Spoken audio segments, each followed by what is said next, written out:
Hello दर्शक नमस्ते सबैलाई म राकेश तामाङ आरकेएस ब्लग्स नेपालबाट सबैलाई मेरो च्यानलमा स्वागत छ। आज चाहिँ मैले एकदम दुःखद भिडियो लिएर तपाईहरुमाझ प्रस्तुत गर्न खोजिरहेको छु। केही दिन अगाडि सिन्धुपाल्चोक मेलम्चीमा गएको ठुलो विष्णुबारी पहिरोले त्यहाँ ठुलो जनधनको क्षति भएको अवस्था छ। त्यही भिडियो त्यही क्लिपहरु चाहिँ तपाईहरुमाझ प्रस्तुत गर्न खोजिरहेको छु। यो भिडियो चाहिँ एकदम अन्तिमसम्म हेर्दिनु होला र सक्दो शेयर पनि गरिदिनु होला है। केही दिन अगाडि जुन सिन्धुपाल्चोक मेलम्चीमा गएको ठुलो विष्णुबारी पहिरोले चाहिँ त्यहाँ जनधनको ठुलो क्षति भएको अवस्था छ।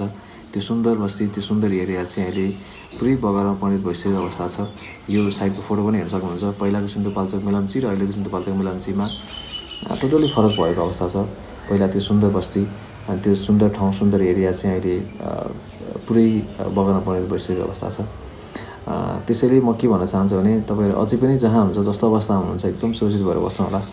र विशेष गरी त जुन खोला नजिक जस्तै अब सिन्धुपाल्चोक मेलम्ची लगायत अन्य ठाउँहरुमा पनि कुनै जस्तै अब खोला नजिकको बस्तीहरु हुनुहुन्छ भने बाढी पहिरो आउने सम्भावना भएको देखिएको त्यो एरिया छ भने चाहिँ त्यो एरिया छोडेर चाहिँ गइहाल्नु होला। एकदम सुरक्षित भएर बस्नु होला भन्न चाहन्छु। भर्खर त बर्खा सुरु हुँदैछ। भर्खर असारको 4-5 गते गइरहेको 4 गते त भर्खर भइरहेछ। अझै पनि अब बर्खा त भर्खर सुरु भइरहेको अवस्था छ। त्यो भएको कारणले गर्दा चाहिँ एकदम सुरक्षित भएर बस्नु होला।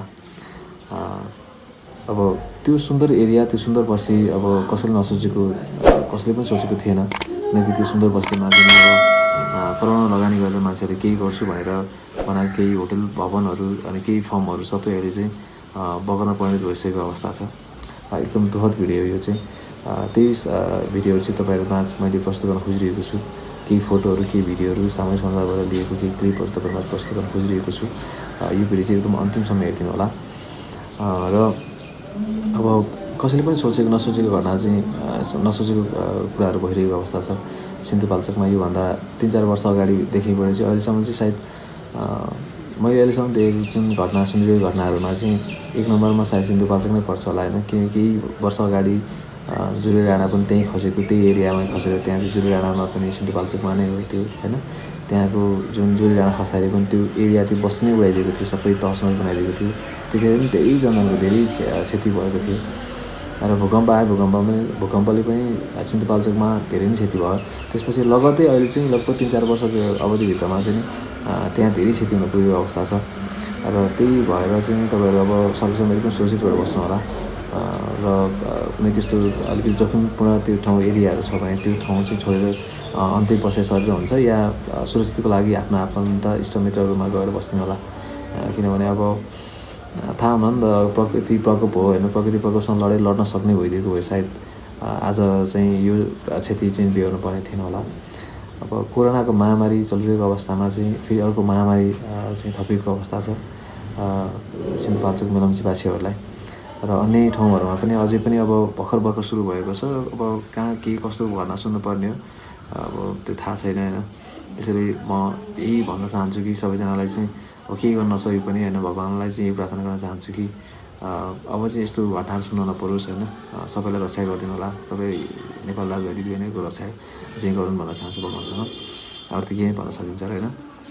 त्यसैले मैले केही क्लिपहरु केही फोटोहरु चाहिँ तपाईहरुमाझ प्रस्तुत गर्न खोजिरहेको छु। सबैले एकदम शेयर गरिदिनु होला भन्न चाहन्छु। र एकदम सुरक्षित भएर बस्नु होला भन्न चाहन्छु।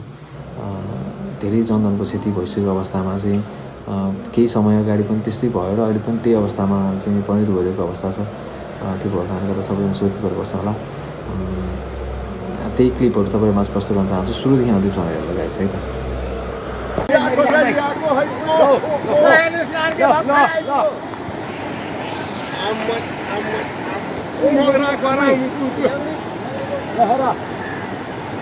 दाउरा थोङ्गै उहाँको हो होइन त भने भाइले सबै खोल्ने खोला थुनेर आएको हो।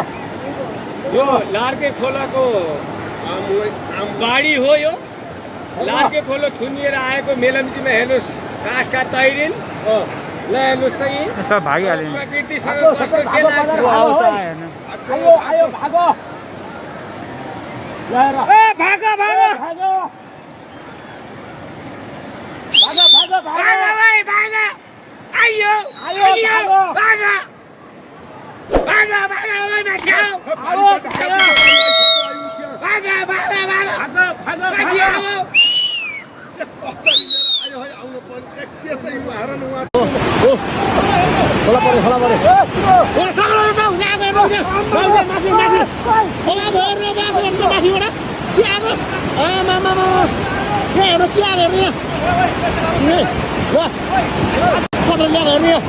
Oh my god! Oh my god! Masih bro. Bang, stop bang. Stop bang. Bola. Kotor lihat ini. Oh my god! Masih bro. Bang, stop bang.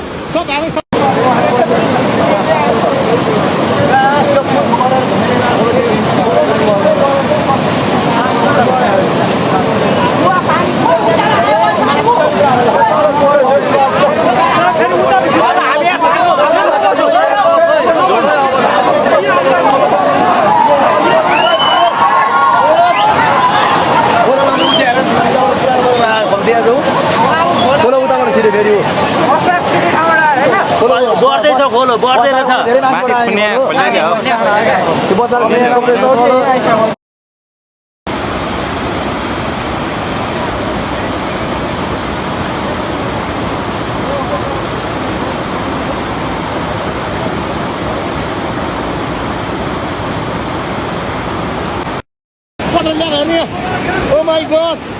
Oh my god! Masih bro. Bang, stop bang.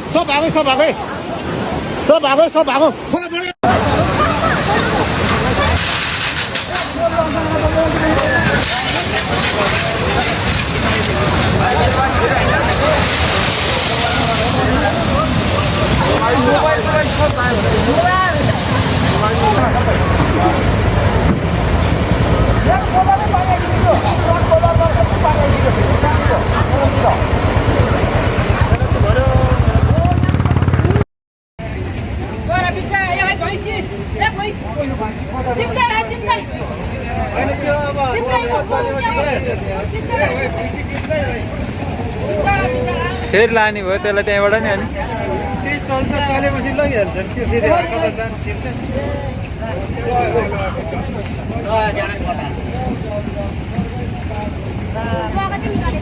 बरु त्यसरी बस्नुभन्दा जाओस् है